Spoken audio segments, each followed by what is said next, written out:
good to see you. Goldie. Hello. Is it me you're looking for? It is you I'm looking for. Hi, Julie. Did you read on Thursday? I did. I did read on Thursday. It went very well. We actually made it to part 2 in the book. And 13th Age, welcome in. How are you? I hope you are well. So yeah, I don't know about you guys and gals, but it is a miserable day here. It's raining and storming and cold. It's 45 degrees Fahrenheit right now. It's just ugly all day, like literally since this morning. Hasn't stopped. Let's see. The ones are out of stock. What is out of stock? I'm not sure. What would be out of stock? We just got here. Uh-oh, brief summary of what happened. Yes. Goldie. So, if you can see that link, the Discord link, that will take you to my Discord, and in there's a reading recap, which tells you a brief synopsis of what's happened. But for here and now, I'll just give you kind of a quick overview. So basically, Kubitar, who is the horse prince to Narubu, the king, he did follow his king's command, and they went to war with the Boers. And even though it was a short-lived battle, there were 48 horses that were killed in the battle, and many, many more Boer. In the end, Kubitar was ordered to stay behind with the wounded and basically help them get back to camp safely. Once he had done that, he and his father faced off head to head because Kubitar was like, "Look, I'm sick of your ways. You're not doing this right. You're putting lives in danger when you don't have to." And his father, being who he was, actually cast him out and said, "You're not welcome here anymore. Leave." But right after he did that, he challenged his father. And I guess according to their tribe rules, it doesn't matter if you are part of the clan or not. If you are challenged, you accept the challenge and you fight. Well, of course, Kubitar defeated his father, killed him, and then his brother, Makar, who was much more like his father and very, vicious, in rage, tried to attack Kubitar as well. And I don't think he was killed, but he was severely injured. So that's kind of that was the end of the horse part of it for now. And then we jumped over a little bit in part 2, the first chapter in part 2, over to the wolves. And Farrar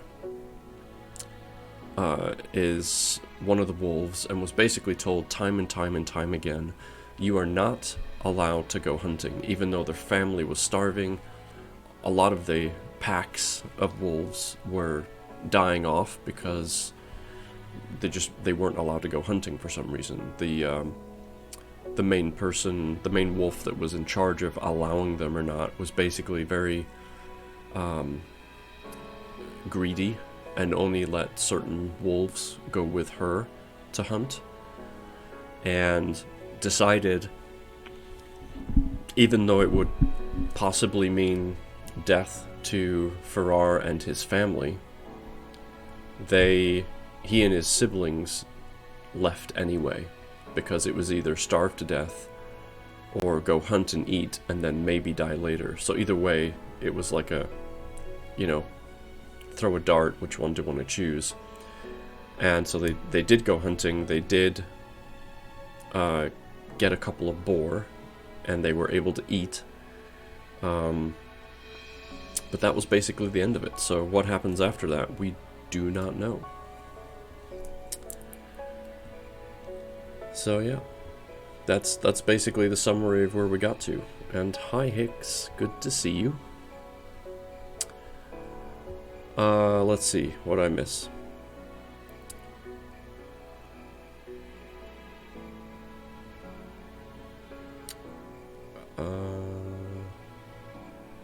Awesome, thanks for your cap.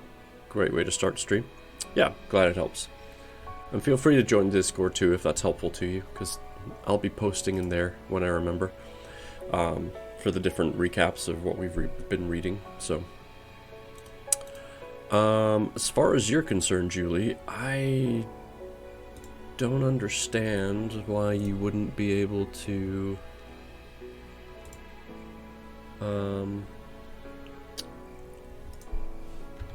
redeem things. I know you want me to do like hammer curls, because that's your thing.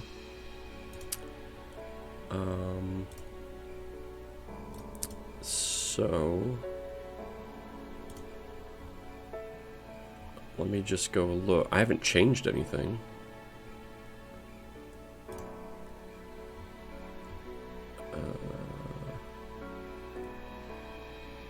Yeah, it's every 15 minutes, 6 redemptions per stream.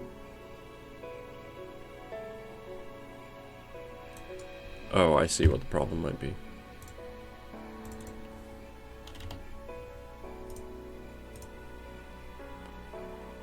I see what the problem might be.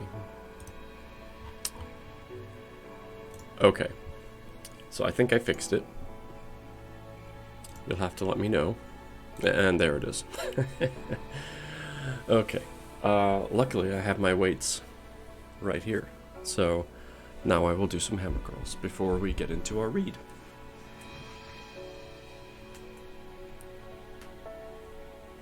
Okay. There we go. Alright. Here we go.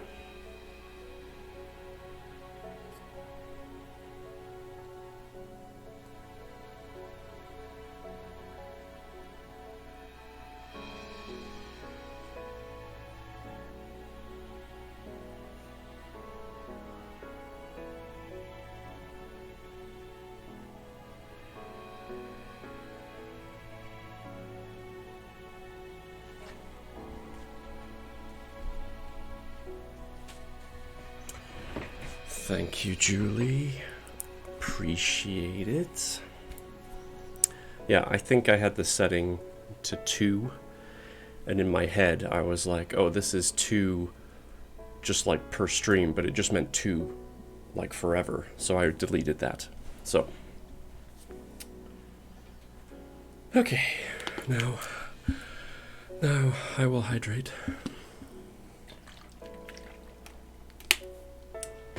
Cool. David's here, lurking, but working. I understand completely, sir. Welcome in. Enjoy the lurk. We have a few others lurking as well. Aranel's doing a lurk work.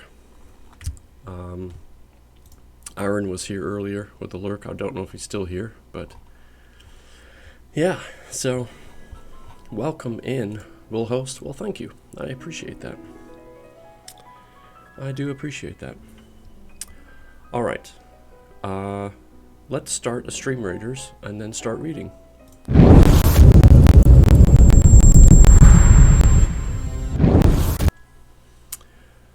So we are one bot. Blah, blah, blah. Thank you, David. There's that host. We are one battle away from the boss. So let's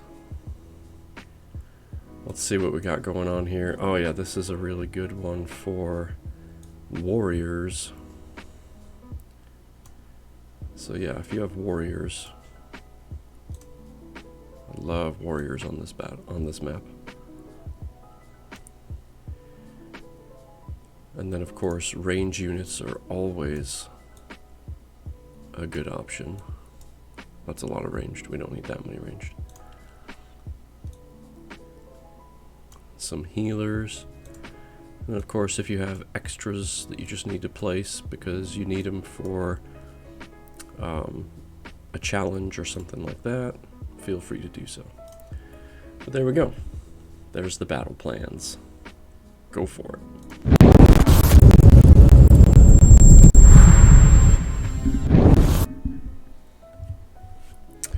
Alright, I'm going to try not to knock over my microphone this week. I don't know if it was Thursday or Sunday last week I kept doing that. I did it twice, and it was really annoying. So, I was in conversation with the author today, and she was going to try and make it, but she has a family engagement. I kept thinking she was in France. She's not in France. She's actually in Israel. So it's like 10:20 in the evening for her right now, and she has family from the States visiting. So she was going to try and pull away, but she's not able to. She's going to try and catch us next time, but she is watching all of the videos that I post, and she loves the feedback. She loves how much we're getting into the story. So, without further ado, let's continue that. We are on page 100. See, I almost knocked the mic over again. We're on page 120. And if you're interested in checking out the book, there is a link to it. And with that said, let's get rolling.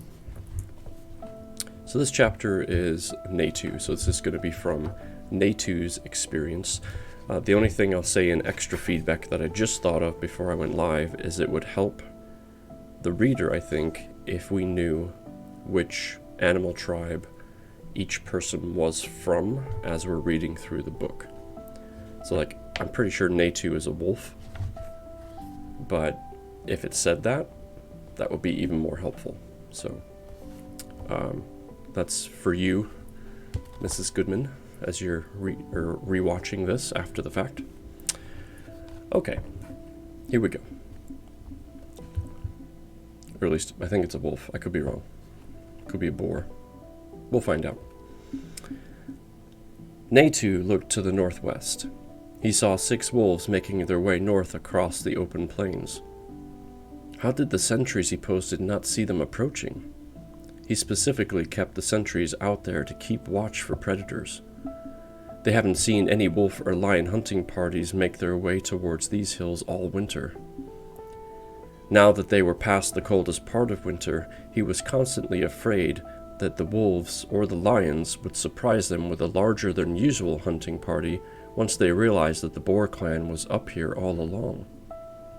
Every now and then, some foolish young boar decided to go out and explore the open plains. A few boars went missing throughout the winter. His suspicion was that they were hunted by either wolves or lions that found them exploring the open plains like idiots.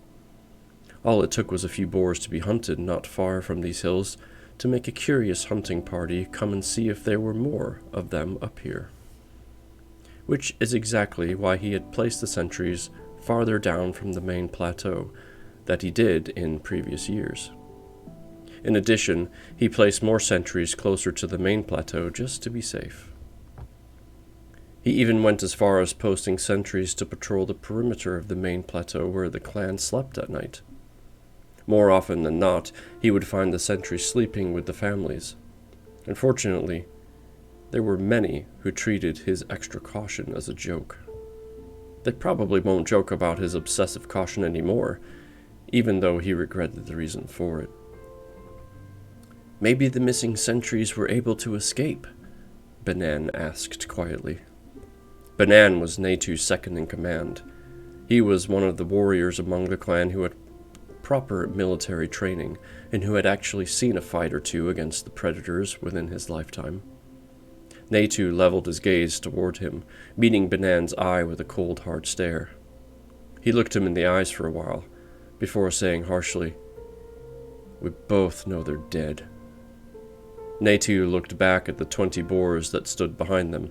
Okay, so yes, they are boars, not wolves. He ordered them to wait down below, hidden from sight.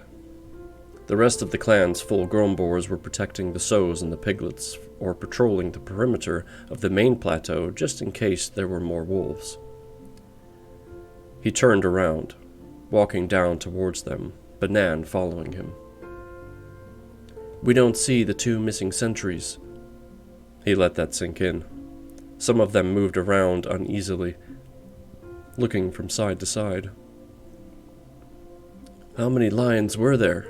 Jatu asked. "They were wolves, 6 of them. We saw them heading northwest," Natu answered. "Should we follow?" Finat asked loudly. Finat was a young fool, but at least he was stronger than most of the full-grown boars in the clan. He had very little knowledge about the world beyond these hills. "No, Finat, we do not," Jatu told him. "We're lucky there were only 6 of them, and that they didn't make their way up here. And even if they would try to chase them, if we would try to chase them, we would never be able to catch up with them. Even as old wolf will easily outrun the fastest boar, especially if it's out on the open plains." Murmurs of agreement passed among the rest of the group. One might think that it was because of their wisdom, but Natu knew better. It was because of fear and complete lack of battle training. Most of these boars have never seen or experienced fighting of any kind in their entire life. They had never had they had never had to fight off a hungry and ruthless predator in order to stay alive. They wouldn't even know what to do with themselves if they ever did catch up to the wolves. Which was exactly what Natu was hoping for when he led the clan into these hills all those years ago. He led them to complete isolation, hoping that the lions and the wolves would never find them. It was the only way that he could think of to make sure that the clan survived. And this was the price they had paid for it. A young generation of naive and foolish cowards. "Jatu, stay with me and Banan. The rest of you, go back to the main plateau and join the patrols. Make sure they see you, but do not get close to them. You will be there to give them a feeling of protection, and to let them know you are safe. Do not share information to anyone about the attack. I don't want details about the attack getting to the families of the missing sentries. Now go, and keep your mouth shut. Any boar that lets his tongue loose will lose a tooth. Don't try me on this one." They all turned and left, happy to be going closer to the rest of the clan and to safety. Natu turned around and walked back up the slope. As he did, he thought about how much he dreaded having to tell the families of the 2 dead sentries that they will never see their loved ones again. As much as he didn't want to, he had to be the one who told them. He had to look their mothers in the eyes as he told them that their sons are dead. Someone had to tell those poor mothers that the piglets they cuddled up with at night and cared for every day of their lives were now dead. He sent the sentries out there himself, which made it his responsibility and his duty to tell their families. It was a duty that he would carry out no matter how much he hated it, no matter how uncomfortable it made him feel. The day he was no longer willing to carry the heavy and uncomfortable burdens of leadership would be the day he stepped down from his position as the clan's chieftain. When he reached the top of the ridge, he stopped, looking west and north. The wolves were less visible now, which made Natu feel a little bit better. Jatu and Banan walked up the slope to join him on the top of the ridge. "What do we do now?" Jatu asked. Natu took a deep breath before answering him, even though he already knew that he was going to say in reply to Jatu's question. It was the reason for which he had asked them to stay with him. "We begin by training this young and innocent generation into a battle-ready army. As much as we can, that is. We will begin immediately. I want us to stick to the basics. Divide the full-grown boars into companies, and into squads. We don't have time to teach them advanced maneuvers, so we need to keep it as simple as possible. We don't know how long we have till the wolves come back. And who knows if any of the lions will be here soon. I want them training from dawn till dusk, starting from right now. There was a heavy, lingering silence that hung in the air when Natu finished speaking. It was a loud silence. A rumbling and thunderous kind of silence. It was a silence that symbolized both an end and a beginning at the same time. It was the end of the peaceful years the clan had spent hiding in the hills in order to survive. And it was also a beginning of how they were going to shape this young, naive, and innocent generation into a formidable fighting force that would eventually protect the clan from any threat that presented itself. Whether it was the threat from predators or prey animals, Natu knew it was only a matter of time until they had to leave these hills. These hills provided them the safety that they so desperately needed when they climbed up here, bruised, broken, and terrified beyond measure. The clan was growing. They needed more space and more grass than these hills were able to provide. Knowing that this day was coming did not reduce the amount of fear and anxiety that this day brought along with it. On the open plains, the wolves and the lions will easily find them. On the plains, the lions and the wolves will hunt them again, as they had in the past. The main difference was that this time, the clan's young and naive generation didn't have the necessary fighting capabilities to fight off predators and protect the clan. It's been years since we've had any formal combat training. Your father, Rubu, was the last chief to conduct real military training, Banan said, interrupting Natu's chain of thought. Natu sighed heavily, exhaling his breath loudly with a clear sign of being annoyed by Banan's statement. Natu was very well aware of the fact. He didn't need Banan to remind him of that. Natu's father, Rubu, was one of the most militant chieftains the clan had ever known. Natu's battle training began the day he was born. After all, he was the chieftain's son, destined to become a chieftain himself one day. All of our training didn't help us protect ourselves when we needed it the most. You were both there when the Horse King, Darubu, led his warriors against the clan. You were both there when almost every boar warrior in the clan was slaughtered. Natu still had nightmares of that day, and the days that followed the terrible massacre. Since then, his hatred for horses went as deep into his core as anyone could possibly hate another living being. During that time, the wolves and the lions were relentlessly hunting the clan. Out of the desperate need to survive, Natu's father Rubu, migrated the clan towards the southwest into the horses' tribelands, hoping that the fierce horse warriors would protect them. It was an invasion into the horses' tribes' grazing lands, but it was the only way to protect the clan. When they had heard a loud sound of hooves pounding into the earth coming from the west, his father ordered the herd to head to the southeast to escape the horses that were headed their way, to seek safety wherever they could find it. That order saved the rest of the clan from being slaughtered with the army. Every able fighting boar formed up in battle formation in a desperate attempt to draw the horses' attention to the army, in order to prevent the horses from attacking the sows and the piglets. The ground shook, as the very air itself vibrated with the sound of the approaching horse army that poured over the hill in full gallop. His father ordered them to charge straight into the advancing horse troops. Only a few of the boar warriors were able to escape from the battlefield during the fighting. Till this day, Natu was struggling with that decision, even though he kept trying to tell himself that he would have never been able to help his clan in any way if he kept on fighting and dying with the rest of the army. This generation knows nothing of warfare. They barely know anything about lions or wolves, J2 said in a voice that sounded like he was complaining. Natu wasn't sure if he was making a general complaint or if he was making a complaint that was directed at Natu, as if it was his own fault.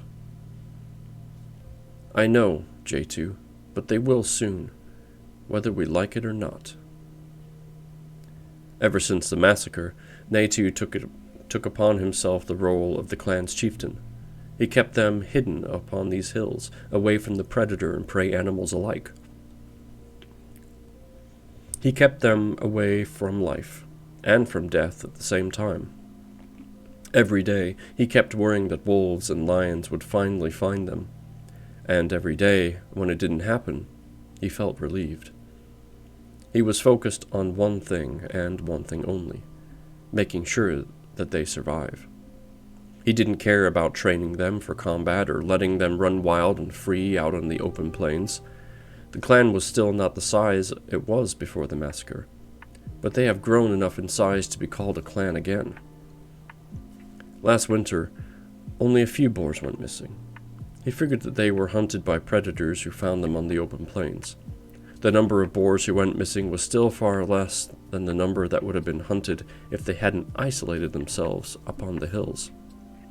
Their survival, however, had consequences. The clan's youngest generation was soft and naive. Turning them into warriors would not be a simple task, but it had to be done.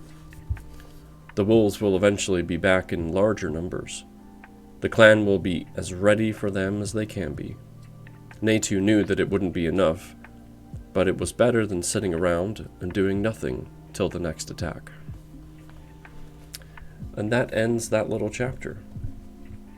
So it doesn't really tell us in the chapter that we just read, but there must be some significant amount of time gone by from when the horse tribe came and attacked and the wolves did their thing to this point. Because the chieftain now is not the same chieftain that we had read about before. So Rubu was the previous boar chieftain that we had read about earlier on in the book. But now we're reading about Natu, so it's his son. So some amount of time has gone by. We don't know how much. But either way, their comfortable living has come to an end, it seems.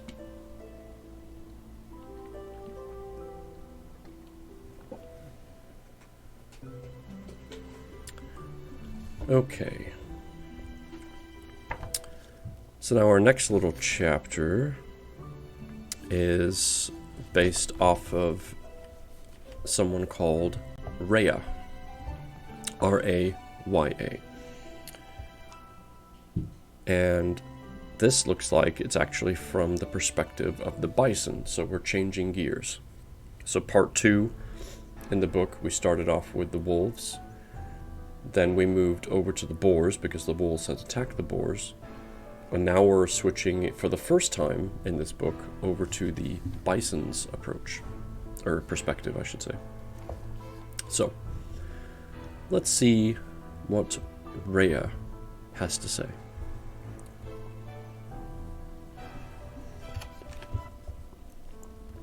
Raya looked at the 2 young bison. Maybe it's actually in the past. You know, that's a good point, Goldie. It could actually be going back in time a little bit, because we did have mention of a treaty between the horses and the bison that was torn apart, and no one really knows why, based on who's alive right now. Like Kubatar, the prince horse who's now king, only heard stories, but he wasn't there to experience the treaty that they had, the pact that they had, be dismantled. So, I guess we'll find out. Good observation. I have to yawn. Okay. Those Sunday afternoon rainy days will just get you every time. Alright. Raya looked at the 2 young bison playing in the lake with contempt and with a burning rage. Watching them drink from the clear blue waters made her mouth bitter. Seeing them play happily in the horses' tribe waters made her want to kick them in the face as hard as she possibly could. Okay, so that is a telltale sign that this could be in the past, for sure. She couldn't figure out what made young Bison so happy and playful all the time. It had always amazed Rhea how her pure white skin stood in such contradiction to her dark, angry, vengeful, and unforgiving, cruel personality. When the other horses looked at her...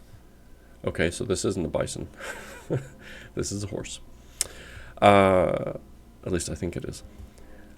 Whatever, I'm just going to keep reading. When the other horses looked at her, all they saw was her beautiful, glowing, smooth white skin with a soft and shiny white mane. Definitely a horse. None of them would have ever believed that underneath it all, Rhea was far from beautiful and pure, nor was she even close to being innocent in any way. Lately, the tribe's horses started calling this the Bison Lake, ever since bison started showing up in this lake almost every day.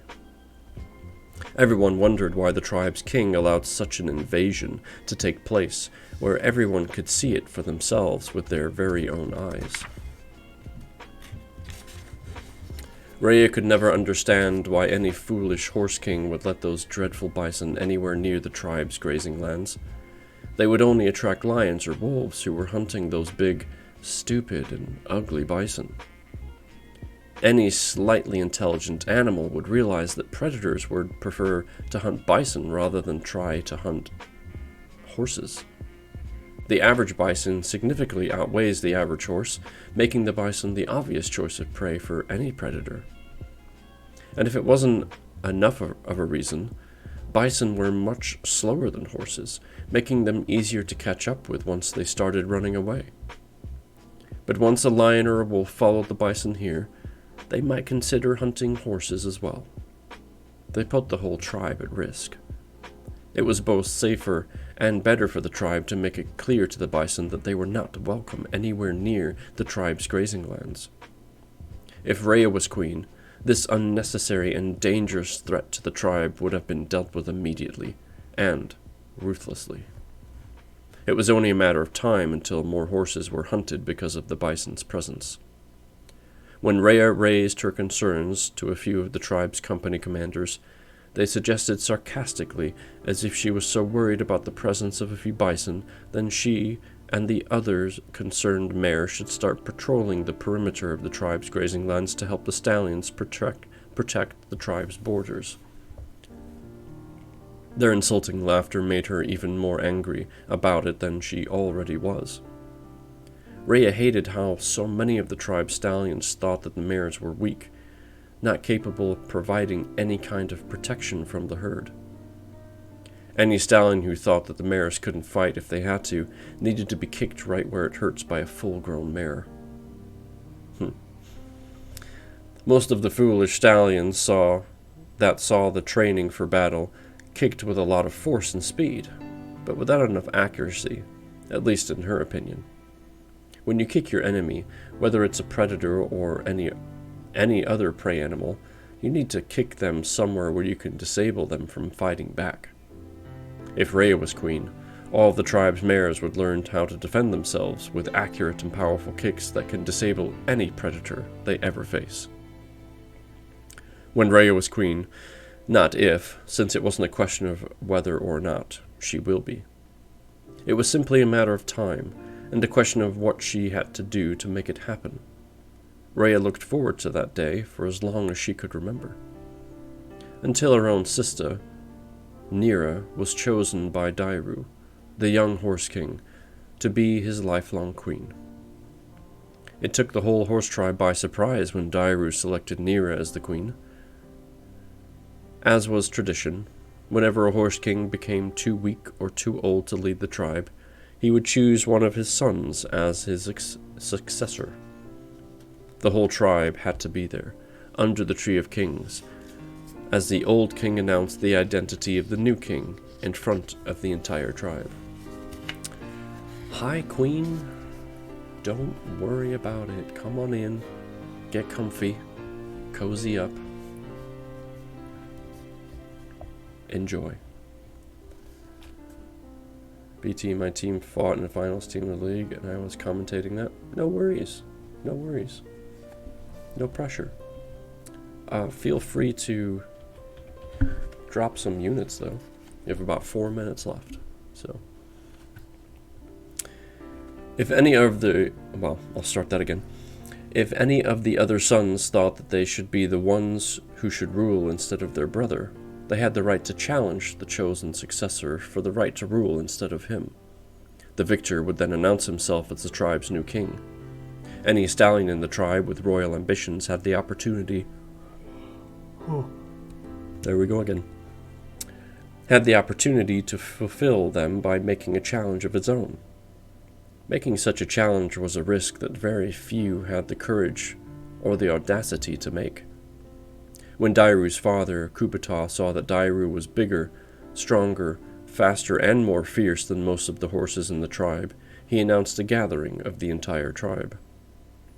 The whole tribe, by order of the king, was to assemble at the Tree of Kings. Any royal announcement of any kind was also made under the Tree of Kings, as was tradition.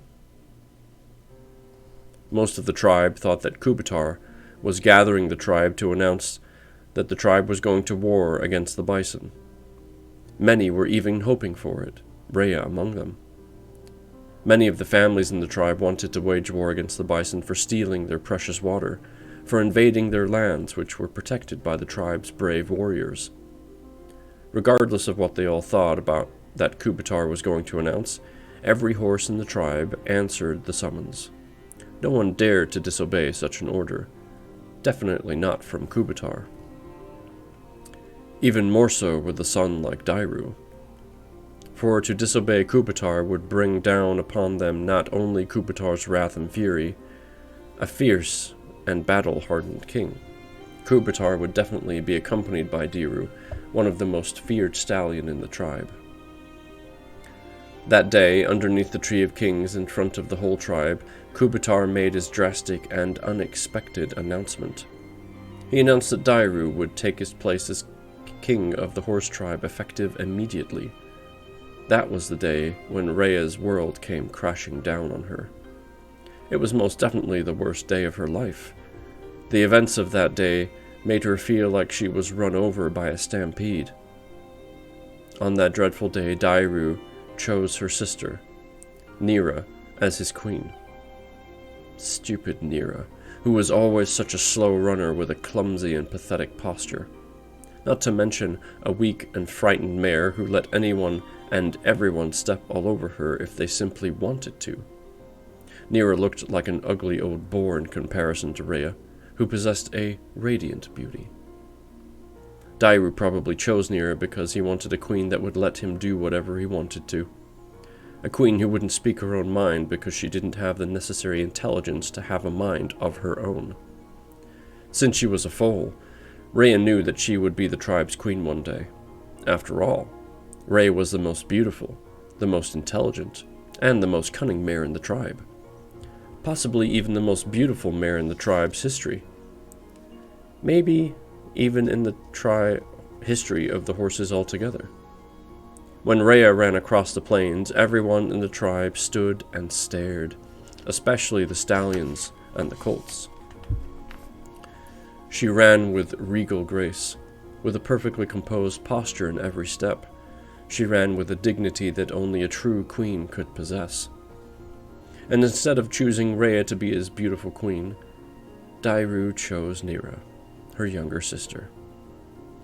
The only reason Rhea was still available at the time of Dairu's coronation was because Dairu was still available at the time.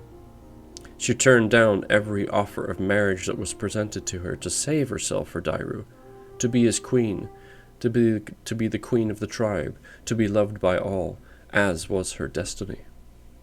Once Dairu was no longer an option, she chose Beta to be her husband.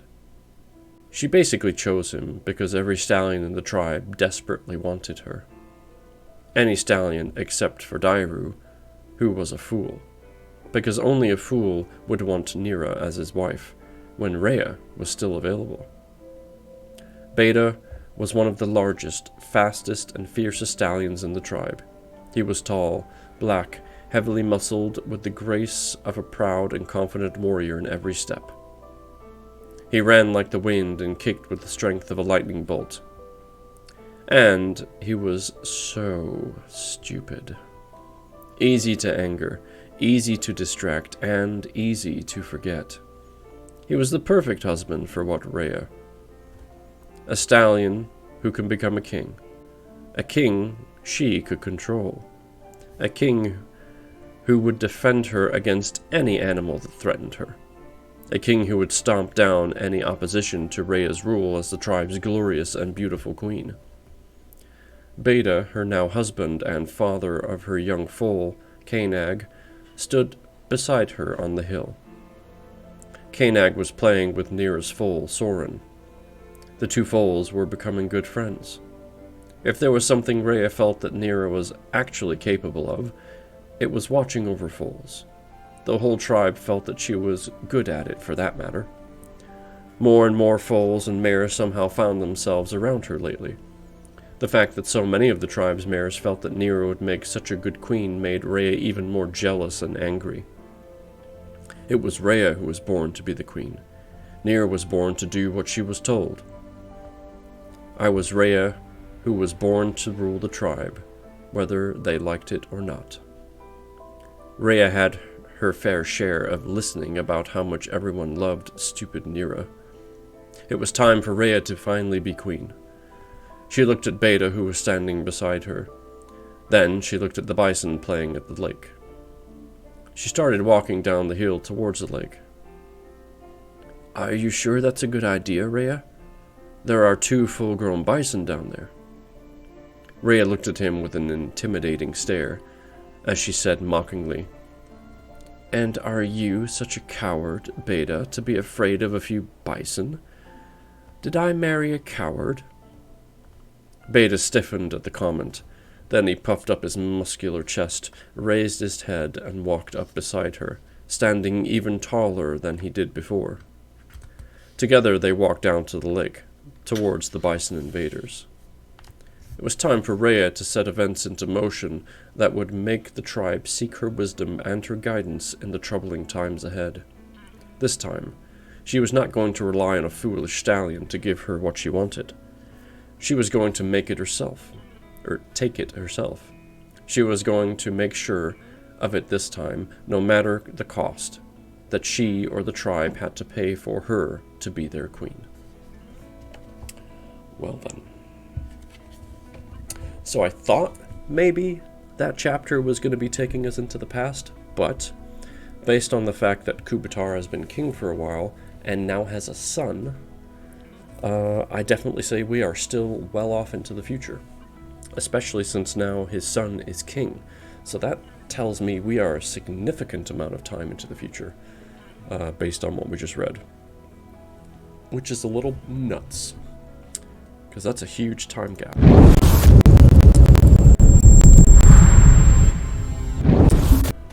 Alright, we have a battle. Let me zoom in here a little bit. Look at all those proud warriors. Good job, everybody. Substitute creature, 13th, King of Monsters, and Queen. I'm not sure where our high ground is going to be, so I'm going to have to take a wild guess because we don't have a lot of enemies. I'm really hoping we're going to go more towards the right, so I'm just going to put that right there, and good luck.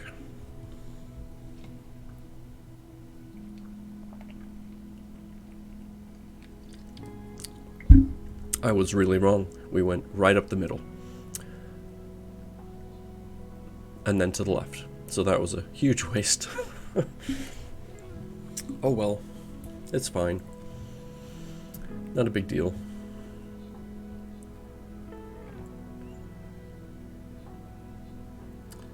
Everyone's still doing a bang-up job.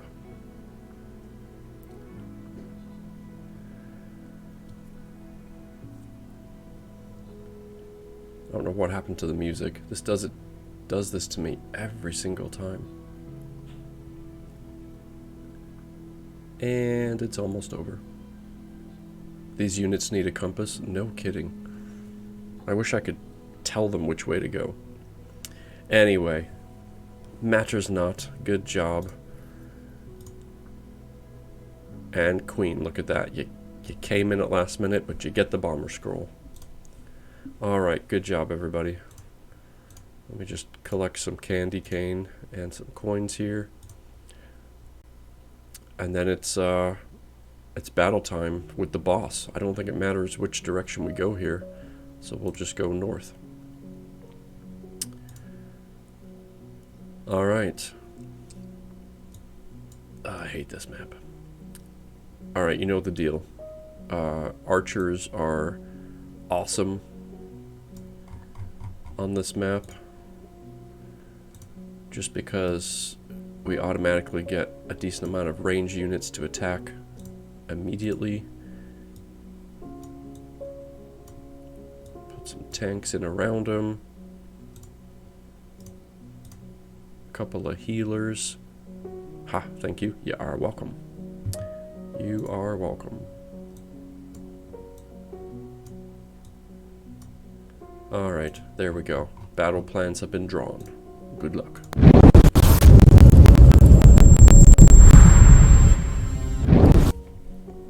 Thank you for that epic artillery on the battlefield. Alright, I hope you're all doing well. I can tell you right now, I am doing quite fantastic. So, thanks for being here. Thanks for hanging out.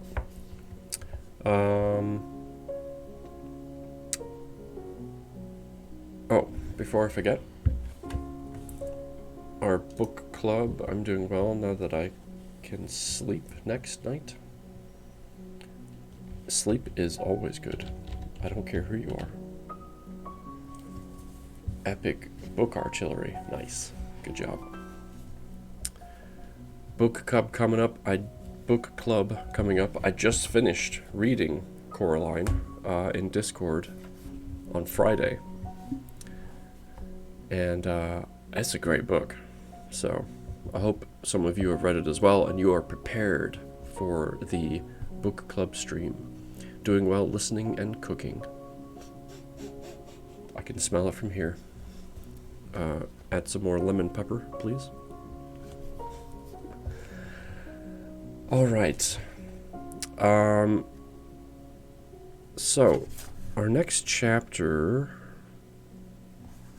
is from the perspective of Aran, A-R-A-N. And I'm just looking now at the contents table to show us all the different chapters, and it looks like Aran only shows up twice, if I'm looking at this correctly. So I'm not sure what they're going to say, or even which tribe we're coming from right now, because we've been hitting all the tribes, it seems. So I used to have a herb garden, but my cat got into it. It was only a matter of time. I see what you did there. That's good. That's very good.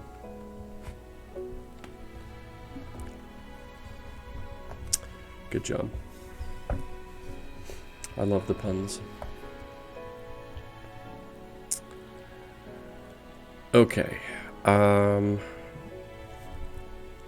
I would like to try and take a guess as to which tribe Aran, A-R-A-N, is part of, but I am not sure. Alright, well, based off of what I'm scanning on this first page, we might actually be looking from the lion's perspective now, which will be a first. So, let's see if I'm right. I was wrong on the last one, so I'm 0 for 1. Let's see if I can be 1 for 2. Okay. Aran watched from a distance as the hunting party returned to the Pride's lands. 8 lionesses were hunting. 7 returned. The hungry male lions displayed their disappointment with the female hunting party. Okay, I think we're good. I think it's definitely lions. The true source of the hungry male lion's disappointment was in the fact that the hunting party returned without any meat for them to eat. Hunting parties returning without any meat with them had become the norm this winter. As if that was not bad enough, fewer lionesses returning from a hunt was becoming the norm as well. Aran still remembered when it was very rare for lionesses to not return from a hunt. He was just a cub when it started to happen frequently. He still remembered that day when his mother did not return with the rest of their hunting party. When it happened only 4 winters ago, lionesses not returning from a hunt was just as rare as of an occasion as hunting parties returning without meat.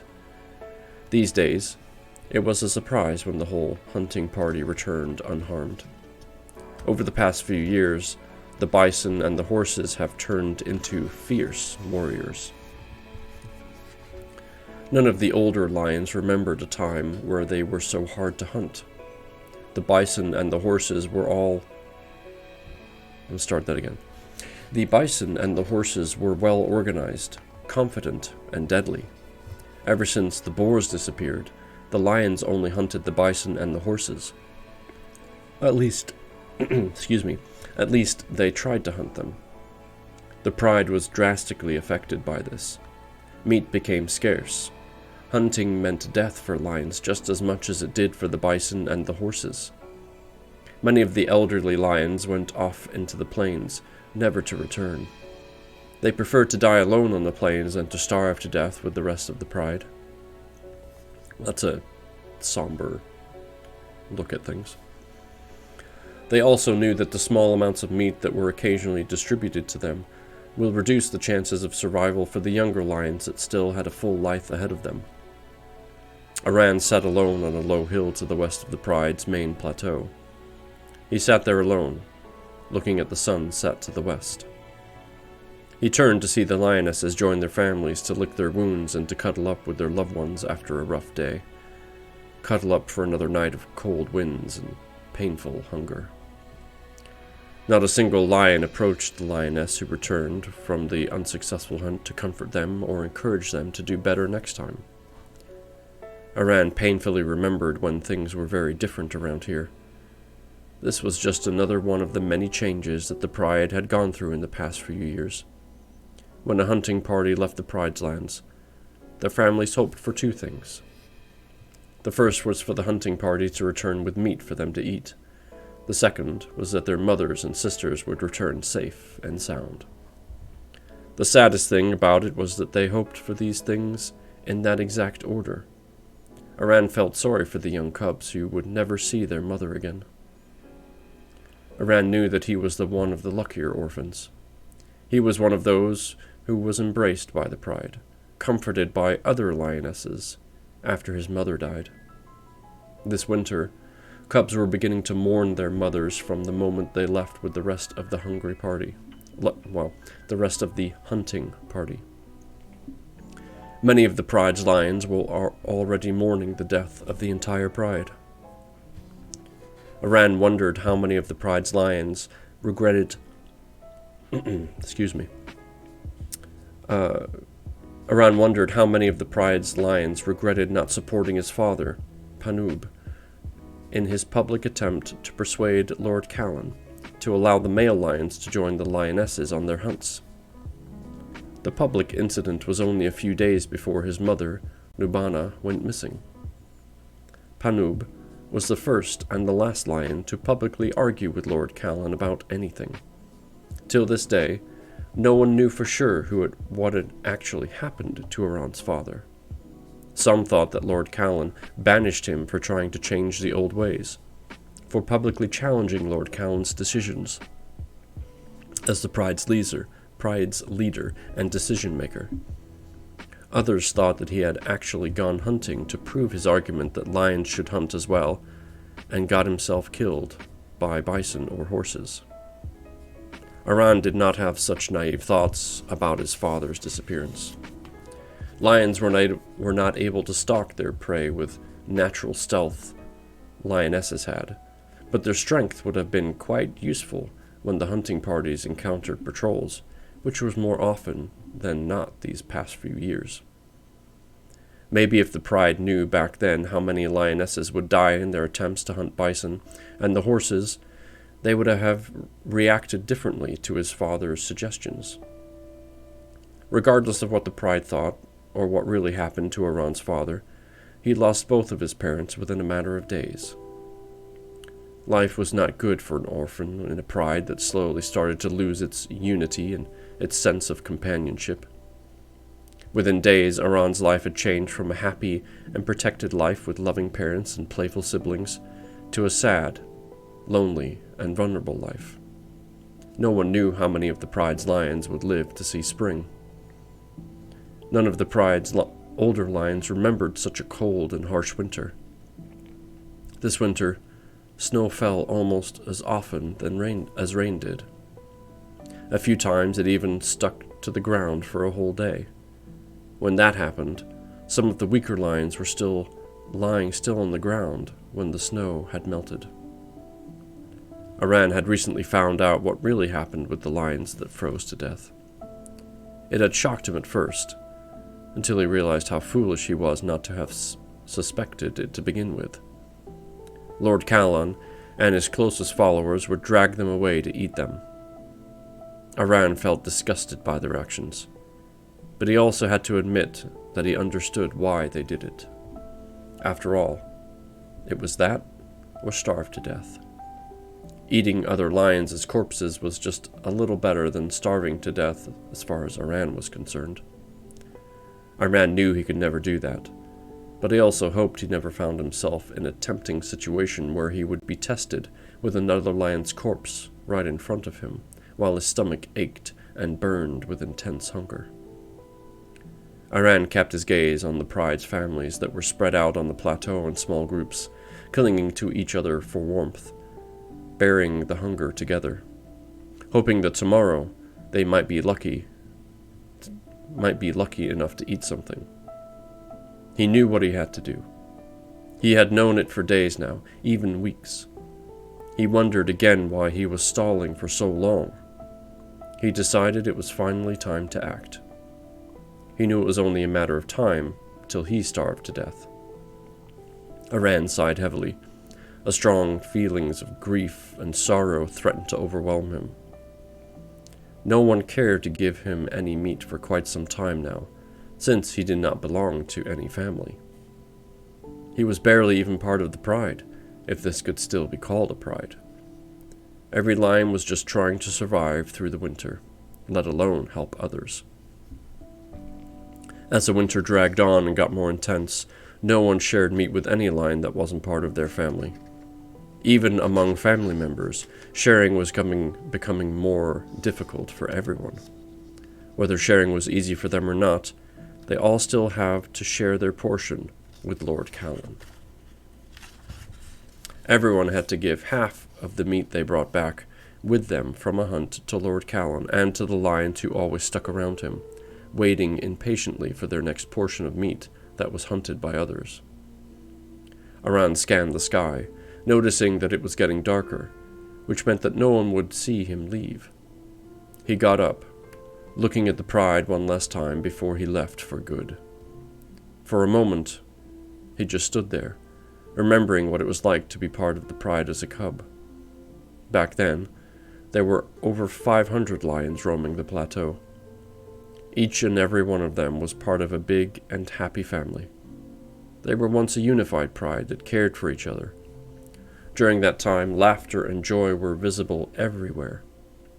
Now, there were less than 200 grown left in the Pride, and they were as solemn and as depressed as lions could possibly be. The Pride was dying. Iran wasn't going to die with them. He turned away from the dying Pride, walking south toward the bison grazing lands, towards the bison grazing lands that were thousands of strides away. Iran walked alone into the night, as the wind pulled his mane back onto his neck. As he did, he felt a part of himself die deep inside. It was the warm place in his heart where family, love, and companionship existed. It was the part of him that had compassion and empathy for the other lions in the pride, especially the young cubs who lost their mothers and were now sad and lonely. He knew that there was no going back once he left. He wasn't the first lion to walk into the night and leave the pride. Every now and then another lion disappeared during the night, never to be seen again.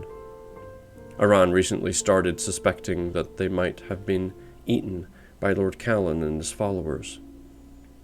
After finding out that they ate lions that starved to death, he began suspecting that they ate lions that disappeared. He figured that they probably didn't eat all of the lions that disappeared, but they probably did eat a few of them. He was pretty sure that more than a few of them actually did leave the pride, in a desperate attempt to try and survive on their own, out there on the open plains. Aran kept on walking at a slow pace, in order to preserve his energy for the night ahead of him. After he covered about 1,000 strides, Aran turned around and looked back. No one seemed to be walking towards his direction from the main plateau, so he turned around again and kept on walking southwards. Lord Callan and his cronies will probably be upset with the fact that he left, only because they hoped to eat him after he starved to death. As he walked across the open plains, for the first time in a very long time, he felt free. He felt like he was in charge of his own destiny from now on. He didn't know what lay ahead of him, but he knew it was better than the life he was leaving behind, especially the way things had been lately. The open plains made him realize that his future was undecided yet, that he could potentially accomplish every dream he had ever had. He didn't know when or if he would find the bison, but he wasn't certainly concerned about it at that moment. He just kept his legs moving, enjoying this wonderful sensation of a bright future that hopefully lay ahead of him.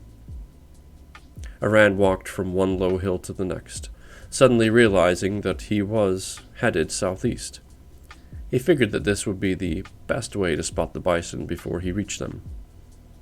One hill after another, hoping that he would spot them from a distance, he was planning to devise a plan of attack when he saw what their defenses looked like.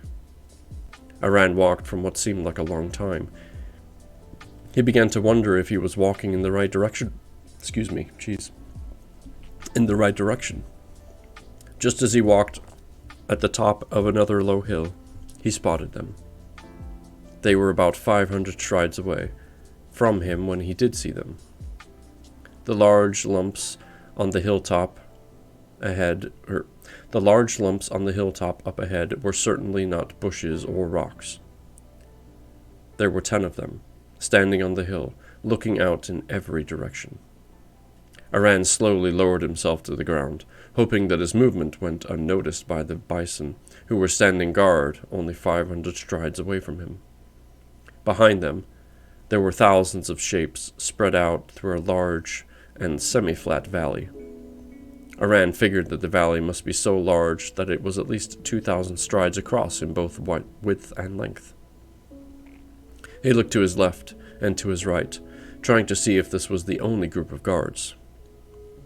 The full moon provided enough illumination that it helped Aran see more clearly, but it would also help the bison that were standing guard see him. Even though he was told that the bison and the horses can't see well, as lions did at night. He spotted more clusters of shapes on the distant hills, to the west and to the east. There was no way of getting near the herd without being spotted by one of those groups of guards. The other problem was that if he did manage to get past them, and hunt even one bison, the guards would probably show up behind him and prevent his escape. Aran was starving. He needed to eat, but he also needed to be able to get away with the bison he would hunt, if he was even able to hunt any at all. The only bison that he would be able to drag off with him would have to be a young one. Even the small ones might be too big for him to carry with him while running.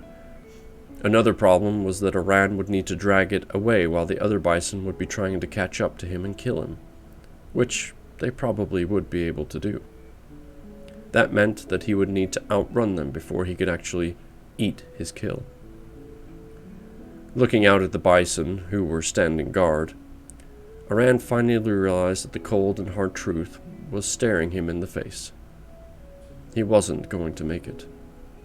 If he managed to sneak past the guards, he would not be able to both successfully hunt while being surrounded by an entire herd and escape the guards to eat his kill. As that devastating realization hit him, it took out every ounce of motivation that he had. He was going to starve to death. That was a fact. What was the point of him even trying anymore? Despair and grief took hold of him. He couldn't shake it off no matter how hard he tried to resist the dark emotions and thoughts that gripped his heart and his mind tighter than he had ever felt before. Aran was the last living survivor of his entire family.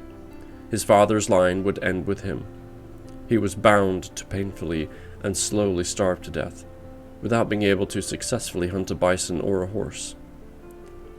He turned around and ran as fast as he could. After a few hundred strides, his legs finally gave in.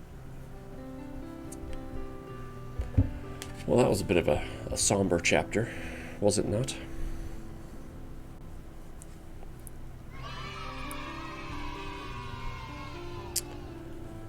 Gemma, thank you so much for that Prime subscription. Very kind of you. Thank you so much.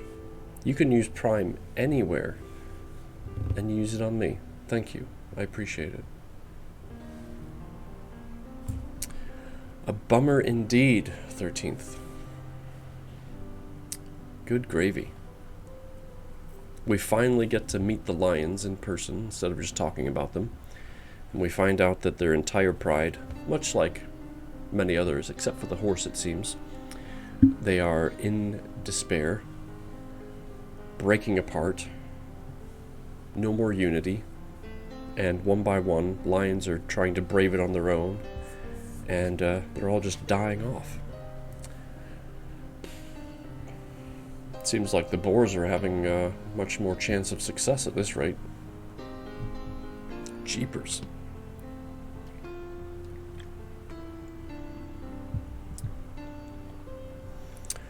I need to use the restroom quick. Permission granted. You may use the restroom. But thank you for telling me. Much appreciated. Oh, boy. Man, I tell you, the story is going in many different directions. And our next chapter goes back to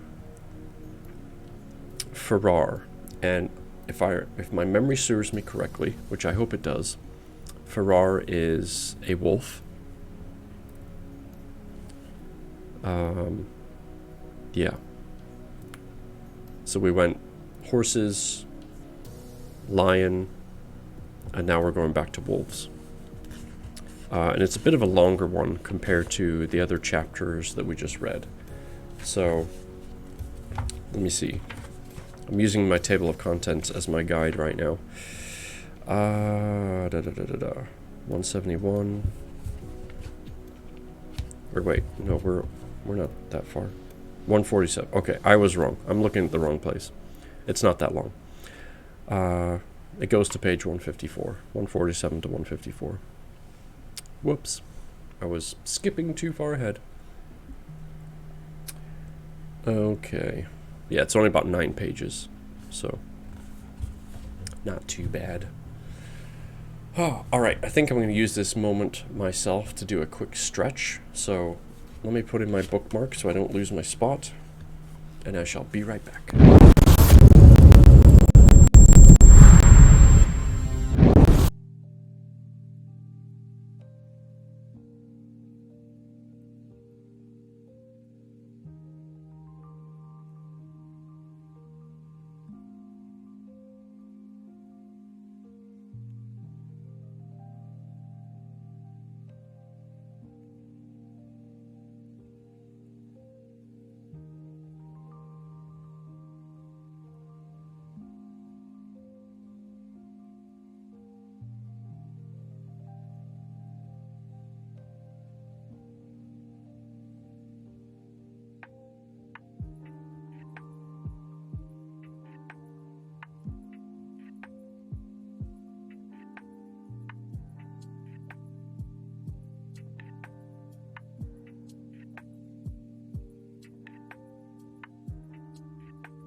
let's get back into it.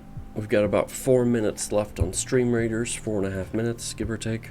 So after this chapter is done, we'll jump over there and do our boss battle.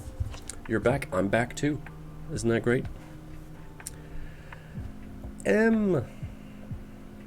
Hi. M is me, is in the house. Good to see you. I just took a quick stretch break, so we're gonna get back into our reading. Hi M, welcome in. I hope you're well. Glad to catch you a bit today. I'm glad you caught me a bit too. I'm happy you're here. So yes, cozy in. I'm not doing any puzzles. Sorry. Just reading today. So, yeah. So let's get back into it. I am playing Stream Raiders though, and if you've never played, it's an easy, free game to play. We're on a boss battle, so feel free to join. That's okay, I'm doing chores and we'll be listening. Yay for chores. I did some chores earlier too. Laundry, basically. Alright, let's carry on with our reading, starting with the Farrar chapter. And again, I'm pretty sure this is from the wolves' perspective, so we'll see. I could be wrong, but we'll find out. Farrar tried not to look at Talal too often as they made their way north, across the rolling and empty plains. He tried to pretend that he was looking at how others were handling the pace, when he was really trying to look at how Talal was managing with it. Farrar tried to see if his limp was getting worse, as they covered more ground on their way back home to the forest, which was nearly 10,000 strides away. Okay, yes, so, thinking back, this was after the wolves had just gone out on their own, which they knew was risky and dangerous, and Talal had been injured, but they did manage to get a couple of boar, so this is their journey back after that. So, just connecting the dots here. After covering a few thousand strides, he spotted a small pond. The pond was about 20 strides long, 10 strides wide, its waters clear and inviting. He turned to the others. Let's drink. We should rest for a while. They didn't need any convincing, considering how tired and thirsty they all were. One by one, they reached all around the pond, drinking eagerly. They have never gone on such a long march in their entire lives.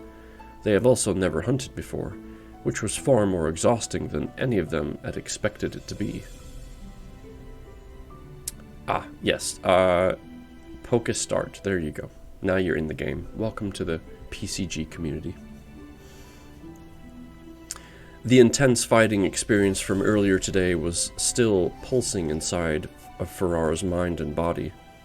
He could see the same effect in the others, in the form of a slight vibration in their movements.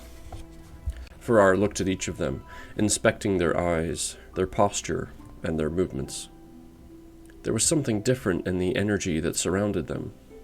He could feel it in each and every one of his siblings, but maybe it was Farrar himself that had changed, and therefore he saw a change in them too, as an outcome of the change that was taking place inside of him.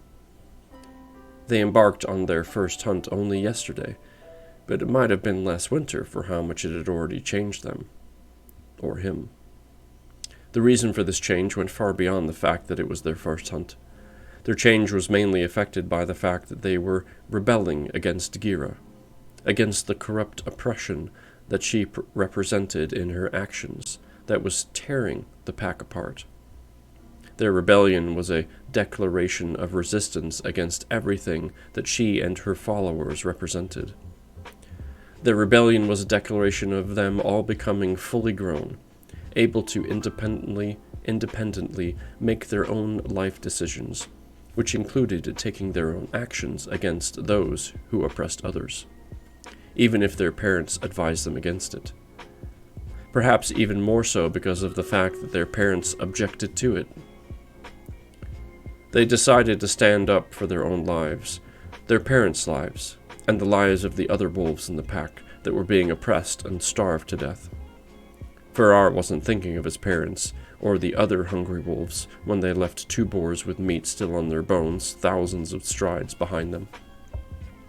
His parents were starving just as much as they were when the sun rose this morning. Farrar suddenly realized that they were still staring at him, that they were all staring at him. "Why do you look so concerned, Farrar? Gira won't find out what we did," Gabar said. "It's not that, Gabar," Farrar answered him. "It's mother and father," he added. "What about them?" Talal asked with concern in his voice. "They didn't eat their bellies full of boar like we did," Lene answered before Farrar was able to. "Then we should go back and get more meat off the 2 boars that we killed." Loran said this with a panic in his voice. "No," Farrar answered firmly. "Lions must have eaten them already, and the other boars will be more alert this time than they were before. We may not get out as easily as we did this morning. So we'll hunt another boar if we have to. We can't come back without any meat for them. I won't watch mother and father starve to death like Gaben and Fella did," Loran yelled. "They'll be on the lookout this time. It won't be as easy. Did you not hear what Farrar had just said? Pay attention, Loran. This is not a game." Talal said in a condescending and annoyed tone. Loran looked hurt by Talal's words, but he didn't reply. "They will be waiting for us if we go back, and this time they will be a fight, which is a good reason for us not to fight amongst ourselves." Kea said in a slow, calm, and relaxing tone. The silence that followed her words proved that they were all affected by her statement, especially the second part. Talal just shrugged as he looked away from her. "So how do we get more meat from mother and father?" Loran asked. Slowly they all looked at each other. Then they all looked at Farrar, waiting for him to tell them what to do. "We hunt deer. Tonight," Farrar told them. "What if we're seen?" Lene asked with concern. "If we're seen, Gira will not be merciful. She will banish us," Lene said. "No, she won't," Gabar said. "She'll kill us, the same way she'll kill us if she finds out what we did today," Gabar added. Lene studied Gabar, then she slowly nodded in agreement. "If we're dead one way or another, the least we could do is make sure that mother and father won't starve to death," Talal said. Looks of agreement passed between all of them. Farrar wasn't sure when they would all come to realize the consequences of their actions. He was relieved to see how fast they had come to realizing it. He was even more relieved by how fast they had all accepted the consequences of their actions. Perhaps they had known it all along, not wanting to mention it out loud. But even if 1 or 2 of them hadn't realized the consequences of their actions earlier, they would never admit to it now, especially not in front of everyone else. No one wanted to seem like a naive fool. Especially not now they were all trying to prove themselves as brave and wise individuals. "Deer are fast. They know their part of the forest far better than we do," Lene said. Farrar was happy that she raised the subject that they should really start to focus on. You could always count on Lene to stick to the most important matters, avoiding wasting precious and limited time. Especially when something as important as feeding their parents to save them from starving to death was the important matter to focus on. Their parents won't survive till the next full moon if their children couldn't feed them. Farrar thought about how his parents looked last night. They were all fur and bones, with barely any meat left on their frail bodies. Most of the wolves in the pack were all fur and bones by now, all except those who followed Gira. They got to eat what she brought back from her hunts. The number of those who perished during the winter were very small among those wolves. Some of her weaker and smaller followers couldn't fight to keep the meat they were given away from her stronger followers that were still hungry after what they had finished their share.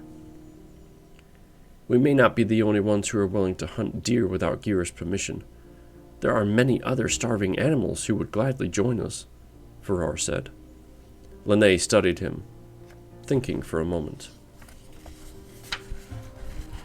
That's dangerous. Very dangerous. We can trust each other, Farrar. We're family. But we can't trust others to keep it to themselves.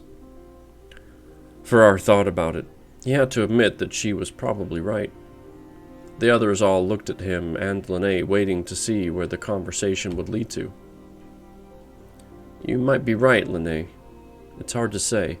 Even with so many families starving, treachery can come from anywhere, especially if it would be rewarded with meat, Farrar said. I know at least 2 that we can trust, Gibar said. And I know 1, Kay added. It doesn't matter now, Farrar said. We still need to hunt deer tonight. Deciding who we can trust from those who are our options, recruiting them to our cause, then getting everyone to the same spot without drawing the wrong kind of attention, and only then going on a hunt without anyone noticing will take too long, increasing the risk by way too much. Mother and father don't have that time. We simply can't afford the risk that recruiting others will include. We hunt deer tonight, and take meat back with us to save mother and father from starving to death, the way Giben and Fella did. Then, and only then, can we consider recruiting others. Farrar hoped that they would all agree. It was the smartest thing to do. They all knew it. They all nodded in agreement. We have some time until nightfall. We should rest, Laurent said. Should we make a plan now or after we rest? He added. Talal stretched out on the grass. I'm too tired to think. Let's rest first. Farrar was glad to hear that. He was so tired that he was struggling not to let his eyes shut for quite a while now. Basically, the whole time they sat and talked. Yeah, let's rest, Farrar said as he rolled over, falling asleep immediately. Alright, well, our wolves are still back at it. They're still not home yet, and now they're going to go after some deer. And you and I...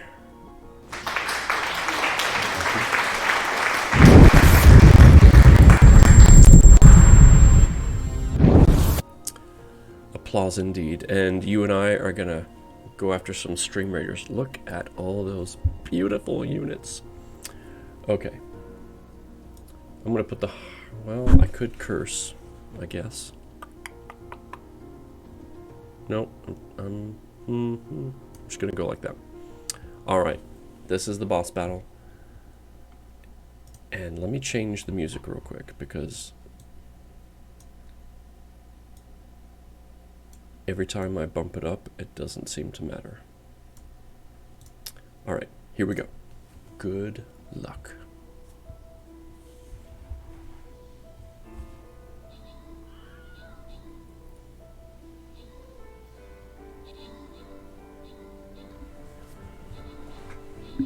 It's a tiny bit louder, so that helps.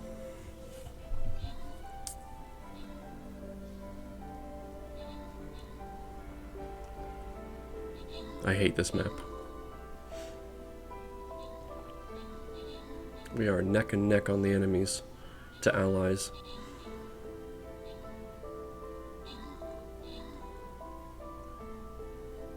But the artillery is doing a bang-up job. That's what's keeping us alive right now. And off we go. Artillery will follow in a moment.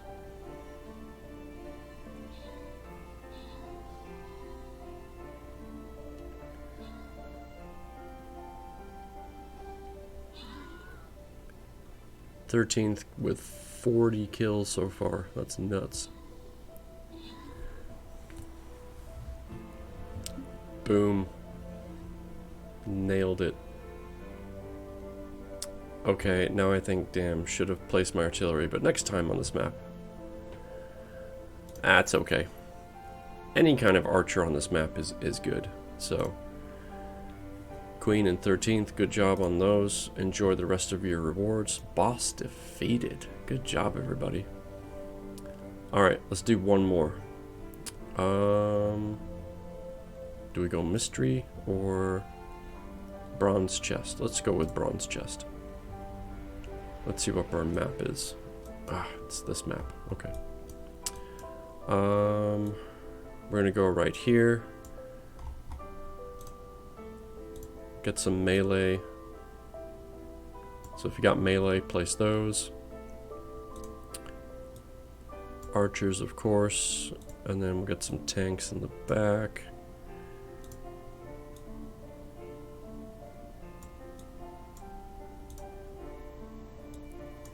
There we go. Easy battle plan. Easy.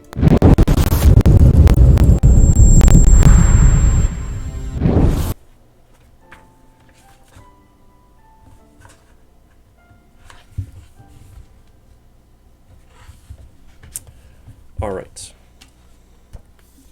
We have one more shorter chapter, and then a slightly longer chapter that's like 40 pages. So we have a 9-pager, give or take, or no, not even 9 pages. I can't count. 6 pages.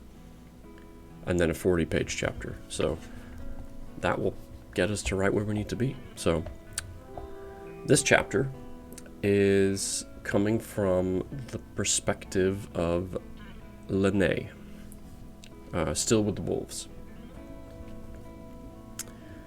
Lene woke up from the deepest sleep she had ever known.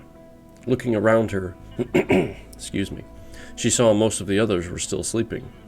Everyone except for Laran, who was missing. And I already lost my place. She looked around from side to side, trying to find him. She spotted him standing alone on the little rise that was just beyond the edge of the pond. Lene got up quietly, feeling her muscles ache all over her body as she did. She didn't want to wake up any of the others. After all, they still needed to rest. She too needed to rest, but she was too worried about Laran to go back to sleep now that she was up and saw him standing there all by himself. She took a moment to stretch her aching muscles. When she was done, she slowly made her way towards where Laran was standing. She stood beside him, only a few strides away. She looked north, towards the direction that Laran was looking, towards the forest, which was thousands of strides away. She wondered if they could be seen by anyone in the forest, but then she realized that she couldn't make out individual trees from this distance, so there was probably no concern for anyone spotting 2 wolves all alone on an open plain from the forest either. The clouds that covered above the forest were thick, dark and gray, stretching across the horizon. The clouds stretched from the river, which was east of the forest, all the way to the western end of the forest, covering the mountains far to the northwest. From where she stood, she could see the western edge of the forest, where the trees had become less dense as the land turned into rolling hills that separated the forest from the mountains. She and her siblings had only heard about the mountains from their parents. She stared at them in awe and in wonder. She wondered if any of the wolves in the pack had ever reached them, or even climbed them. Lene had never seen the forest from this vantage point. The forest seemed so small, so distant. Everything looked so open and so free to Lene that out here on the open plains, it was so different from what it looked like when you stood in the forest looking up at the sky. The sky looked endless without any treetops filling her vision when she looked up at it. She could look in any direction she chose and see the land stretch out for thousands of strides. It also seemed so strange to look at the forest she called home from thousands of strides away. It was the forest where she grew up with her siblings beside her, the forest where she played, laughed, and wrestled playfully with her siblings and the other young cubs from the pack. The forest where her mother and father taught them about love and devotion, about loyalty to each other and to their family. Sadly, she remembered that it was also the forest where they had all buried Fela and Geban. None of them were ever the same again after that day. Farrar had changed more than any of them. His change was immediately visible. When Fela and Geban were too weak to walk, he tried to convince their father to hunt with them, even if it was without Gyr's permission. None of them wanted to say it, but they all agreed with him. Their mother did too, once she saw how weak Fela and Giban were. Lene saw it in their mother's eyes, even if her mother didn't say it out loud. The fact that their mother didn't argue with Farrar when their father did showed that she was in agreement with him. She would have done anything to save any of them, which included rebelling against Gira. The only one of them who had ever dared to stand up to their father was Farrar. They all wanted to on different occasions, but their father was just too intimidating for them to stand up to. Their father was one of the toughest and strongest fighters in the pack, if not the most. Some even thought that he would challenge Gira to single combat for the right to lead when the winter was getting worse and worse. Wolves were starving to death, while she prevented them from hunting so that they could save their families from starvation. But he didn't, and no one ever asked him why. Lene thought that she knew the reason why he didn't want to become the pack leader. He was way too humble and too modest to lead. In addition, he constantly avoided the attention of others whenever he could get away with it. Above all, he was the kind of wolf that just wanted to raise his family and enjoy a quiet and simple life. Leadership was one big, constant headache that he wanted to avoid as much as he possibly could, especially since he mostly wanted to be left alone, not to be bothered by others, which often included his own family, which Lene could never understand. "Do you think anyone noticed we're gone?" Laran asked her, cutting off her train of thought. "Who knows?" Lene answered him after a short pause. "But even if they did, they probably wouldn't care anyways," she added. "What if Gira knows?" Laran asked. "She has spies among the families in the pack. Don't say it isn't true, because you know it is. When Farrar argued intensely with Father about hunting without Gira's permission, she somehow declared in the next pack gathering that hunting without her permission would be punishable by death. She kept on looking at our family, right to where Farrar was standing the whole time she said it. How do you think she knew that Farrar was trying to get Father to lead us on a hunt? She has wolves spying on each other. I'm sure of it."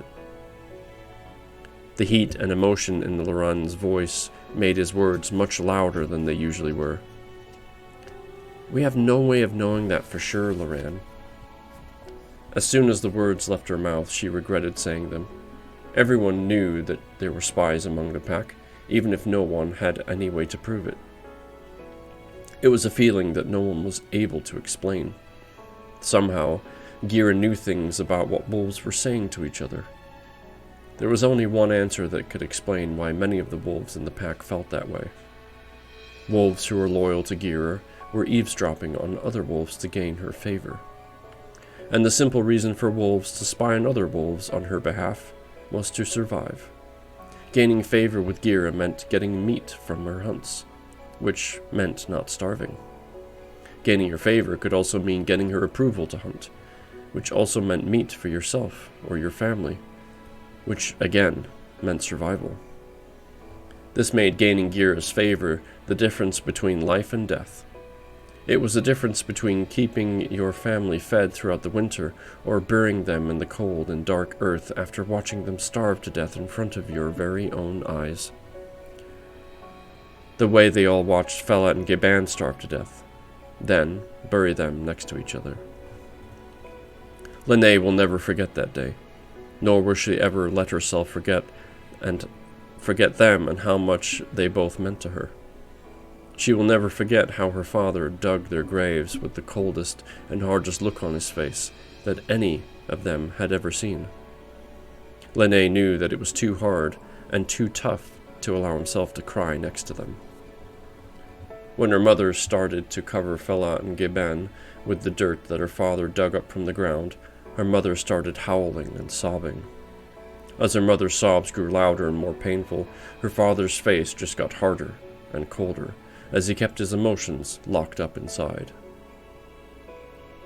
"You know, Lene, I'm really proud of Farrar." Laran's words cut off Lainey's chain of thought. She was thankful for it this time, not wanting to think about Fela and Gaban anymore, especially not now. She didn't want to think about how they could all have saved them. If they were going to rebel and hunt without permission, then why did they have to wait so long?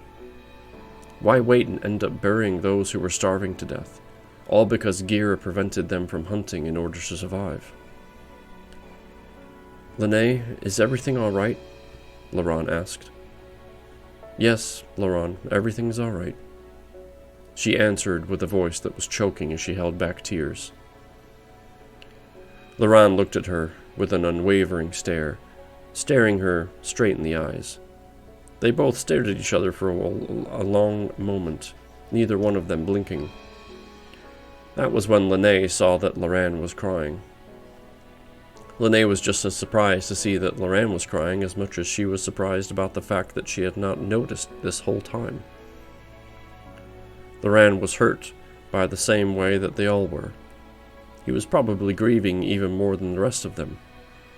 Among her siblings, he had always been the most sensitive, emotional, and anxious. He was scarred deep inside, just like everyone else. He was too afraid to show it in front of the others. "As all right as I can be, you know, under the circumstances," Lene added. "I think Gira knows, Lene. I think almost every family in the pack knows by now," Laran said firmly. "And I don't think Gira will just sit quietly and do nothing about it, while everyone knows that we went hunting without her permission to save our parents from starving to death." There was a lot of emotion in Laran's voice as he said that last sentence. Anger, hate, fear, and pain were all mixed up together in the tone of his voice, and on his facial expression. "What are you trying to say, Laran?" Lene asked hesitantly. Laran straightened his stance, raised his head, and looked firmly into her eyes. "I think by the time we get back, Gira will have already punished Mother and Father for our actions today." Lene thought about what he was saying, realizing that it was probably true. They had no way of knowing for certain if their disappearance went unnoticed. If it had been noticed, did it already come to Gira's attention? If it had, has she acted against her parents already? Lene started to break it all down into more parts and pieces inside her head. Their disappearance had probably been noticed, even if it was only noticed by a few. That meant that there was a very high chance of it coming to Gira's attention by now. Any wolf that had been denied Gira's permission to lead a hunt, then left the night without her permission, was not something that Gira would ever be able to ignore. She would most definitely look to make an example of them as soon as possible. Since they weren't there, their parents would suffer the consequences of Gira's punishment in their stead. Lene winced as she thought about the fact that Gira would make sure to punish their parents in the most public way she possibly could. A cold shiver ran through Lene's spine. Her knees felt weak. "Do you get it now, Lene? Mother and Father are dead." We don't know that for sure, Laran," Lainey said as tears ran down her cheeks. But she was barely able to make herself sound even slightly convincing. She sat down on the ground. "We shouldn't go back to the forest, Lene. We should stay here, on the plains. Gira won't find us here. We could hunt boars, and deer from here, maybe even horse and bison." "I wouldn't be too quick to determine that Gira would hurt Mother and Father for our actions," Kea said from behind them. Laran and Lainey both turned around to see Kea standing a few strides behind them. Kea walked up behind them and sat down, looking towards the forest. "I wouldn't jump to that conclusion so fast, Laran," Kea said. "What makes you say that, Kea?" Lainey asked, desperately hoping for Kea to provide a convincing enough answer that she would agree with.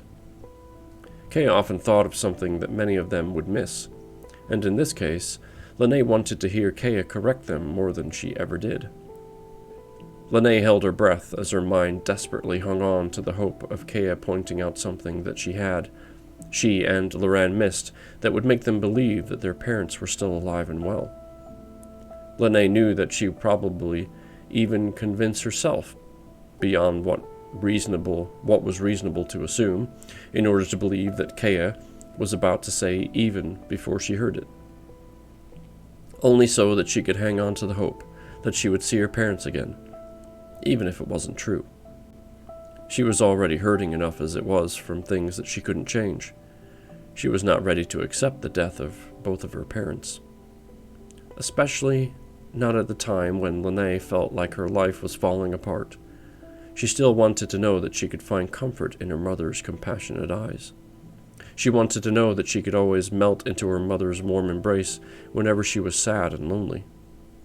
Sometimes, she just wanted to melt into her mother's soft embrace so that she could feel her mother's endless and unconditional love radiating through her soft fur.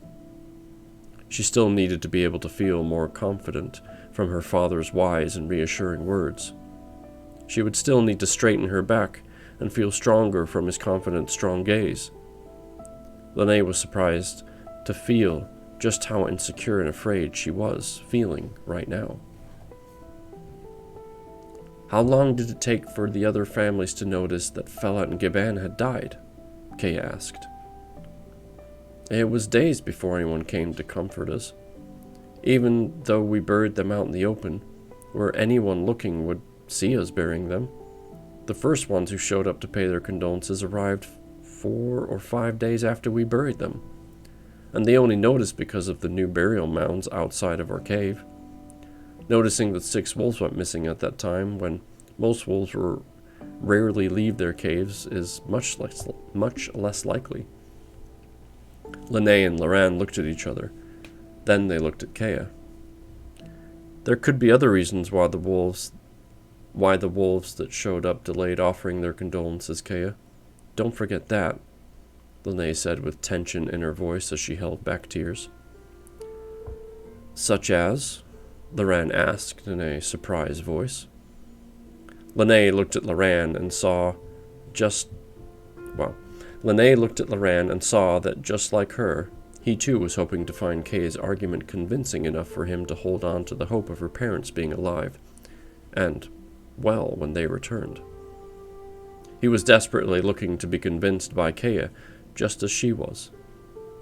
Lene looked at Kea, then he looked at Loran, waited for a moment before saying, they were hoping to let Father grieve before trying to convince him to challenge Gira. Kea studied their expressions as they both thought about what she had just said. That doesn't change the fact that there's no guarantee that Mother and Father are dead. They could still be alive. And they could just as well be dead, Kea said. Lene suddenly noticed that there was a hint of tension in Kea's voice. A small hint of it, but it was just enough for her to notice that it was there. Kea's breathing was just slightly faster than it usually was, her posture not as straight as it usually was either. That combination caught Lene by surprise. She never thought that Kea would ever show so much emotion in front of them. Kea was always so good at hiding her emotions. Lene looked at Kea's eyes and saw that she had a shining glow to them. Was she crying? Loran rose and stepped closer to Kea. Then he leaned towards her, touching his head to hers. Kea was just as surprised by Loran's embrace as Lene was. Kea's body tensed. She closed her eyes. Then she relaxed and leaned on Loran, embracing him in return as they both started to cry. Lene could not help herself. She got up and joined their embrace. She let it all out. She cried without holding anything back, just as Loran and Kea did. There you go. More emotional turmoil. Tell you what, this book is full of it. That much is true.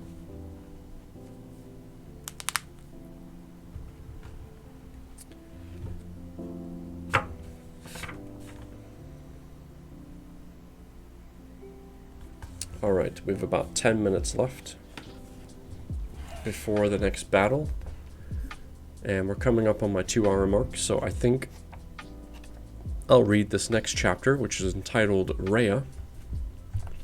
We'll do our Stream Raiders battle, and then that'll be a good place to end it until we come back on Thursday night, 7 p.m. Central Standard Time.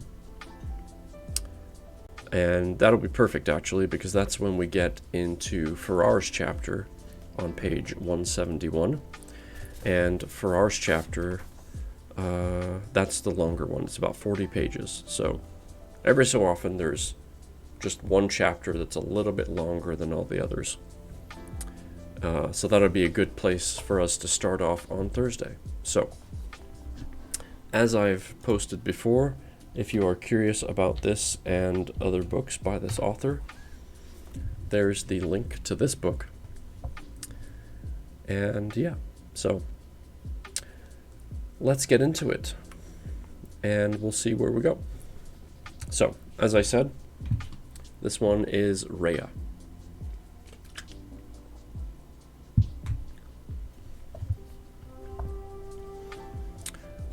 As a reminder, Rhea is the goddess of the horses who, you know, if she were a person alive right now, would be all over TikTok and Snapchat and Instagram taking selfies. So there you go. The bison stood and watched Rhea and Beta walk towards them. The distance between them was only a few hundred strides once they had finished descending down from the hill's gradually declining slope. The female bison said something to the two calves. They quickly got out of the water. The male bison came forward to stand in front of his family when the distance between them was only 100 strides. When Rhea and Beta reached the male bison, he stood in a defensive stance, a concerned and worried look on his face.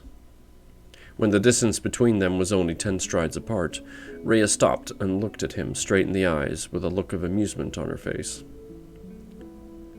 "What do you want?" the bull asked in a loud voice, filled with suspicion. Rhea stepped forward, answering with a voice full of arrogance and insult. "These are our lands, bison. Have your filthy calves swim somewhere else. Drink from someone else's waters. Go, and don't you or any other bison ever come back here." The bull had a surprised look on his face at first, which was quickly replaced with an angry and insulted expression. "Don't call them filthy. Who do you think you are? Get away from here. Leave us alone." Rhea laughed in response to his words. She made her laugh last as long and as loud as she possibly could. "Look, Beta, this stinking, stupid bison thinks he can tell us to leave our own lands. Run along now, back to your own kind. Take your ugly little calves with you. Oh, and don't forget what hideous things which is probably their mother. Don't forget that hideous thing which is probably their mother. Which makes me wonder, which one of you contributed more than the others to their ugly faces? If I had to guess, I would say it was your wife." Wow. She's frickin' brutal. How much of the book is left? We're about halfway. Yeah, about halfway through the book. When Rhea said those last words, the bison stepped up to her, putting his face right in front of hers, their noses almost touching. "Apologize. Now," he yelled in a rage. Beta rushed forward and knocked into the bison's left side. The bison was pushed back a few strides. He quickly regained his balance, lowering his horns as he leaned on his back legs. Beta lifted himself on his two back legs, raising his front legs in the air, kicking up and down as a warning for the bison to stay away. As Beta started to lower his legs to the ground, the bison charged at him. Just as Beta's legs met the ground, the bison crashed into him head first, thick and sharp horns digging into Beta's chest. Beta stepped back as the bison recovered from the clash and moved back. Beta looked stunned and confused from the impact. He looked at his chest with confusion when he saw 2 open and bleeding wounds. As Beta was staring at his chest wounds that started to bleed down to his legs, the bison crashed into him again with more speed and with more momentum than the first time. This time, the bison's right horn dug deep into Beta's right shoulder. The bison's second charge carried Beta back a few strides, while the bison's horn dug deeper into his chest, pushing him back. As the bison kept moving forward, and to Beta's right side, his right horn that had penetrated Beta's chest ripped through Beta's shoulder as the bison kept on running. Beta fell onto his front knees, yelling in pain. His chest and his right shoulder were bleeding badly.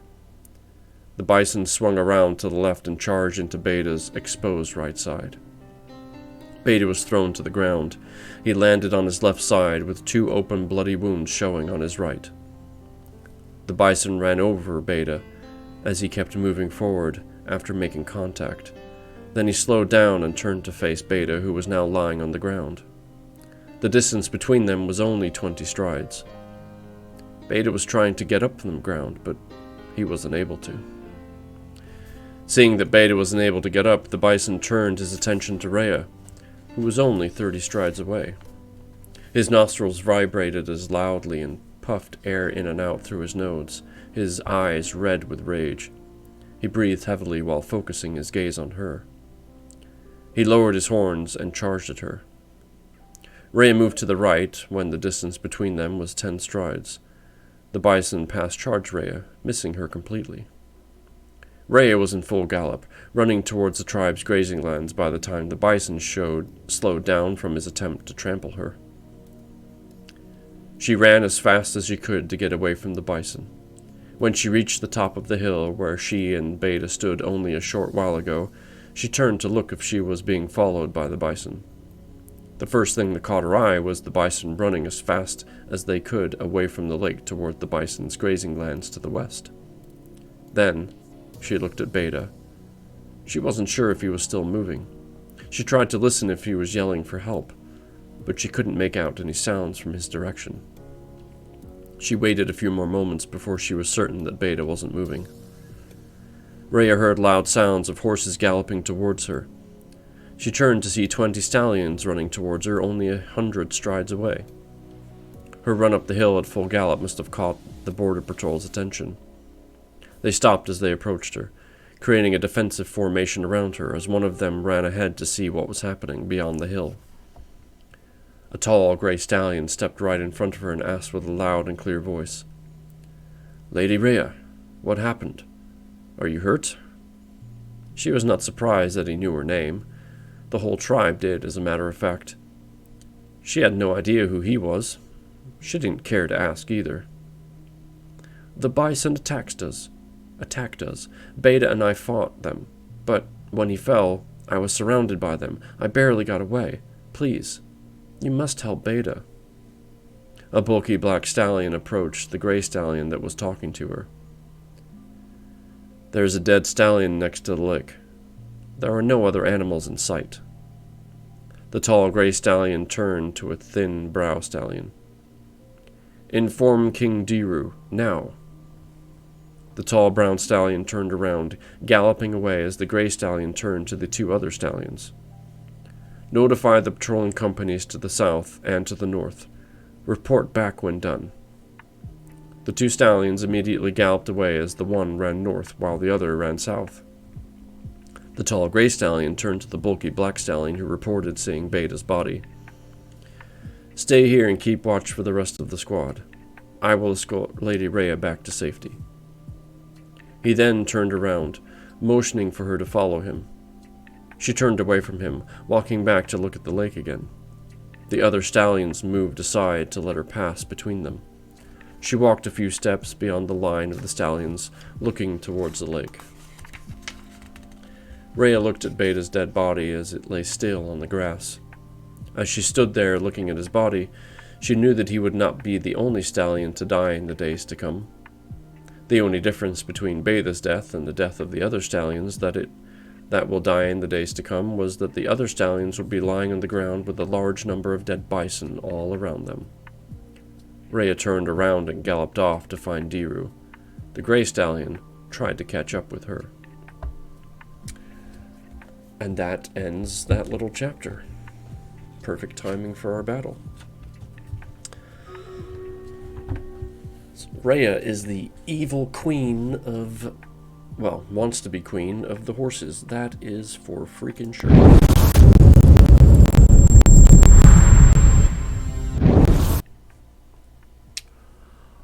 Alright. We have a battle to win. And I'm not quite... I think I know where they're going to go. I think they're going to go in right here. But instead of high ground this time, I'm going to curse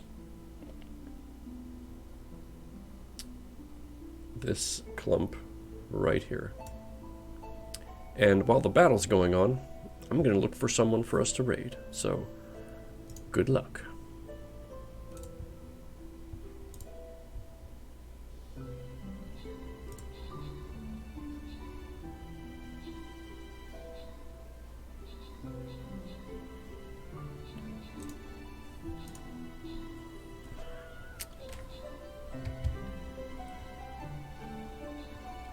Go, little archer, go. Yep, gotta start somewhere.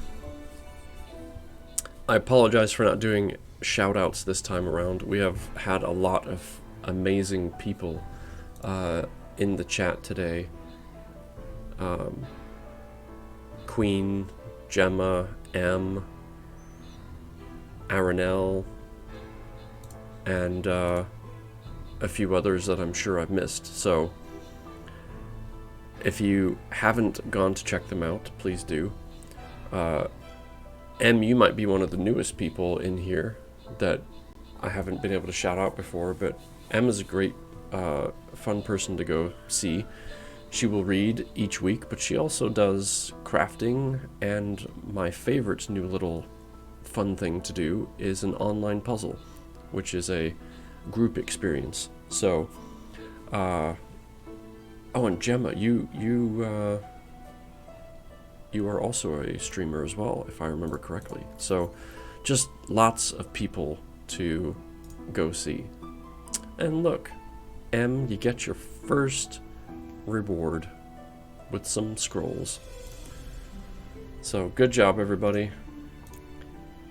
And to help the reading fun continue, I have a perfect person in mind.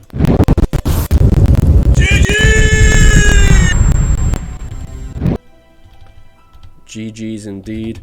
I'm gonna send us over to Aaron. He just started reading. Let's go say hello to him. He is also part of the USG team. He's also going to be part of our book club on Saturday the 30th as we discuss Coraline. Thank you for being here today. I will be live again Thursday night, 7 p.m. Central, to continue Beasts of the Plains. We are about halfway through, so I'm trying to remember how many streams I've done of this read so far, but basically double that, and then that's about how many we have left. So, thank you again for being here. Thank you, Gemma, for that Prime subscription. I appreciate you so much. And I will see you all next time.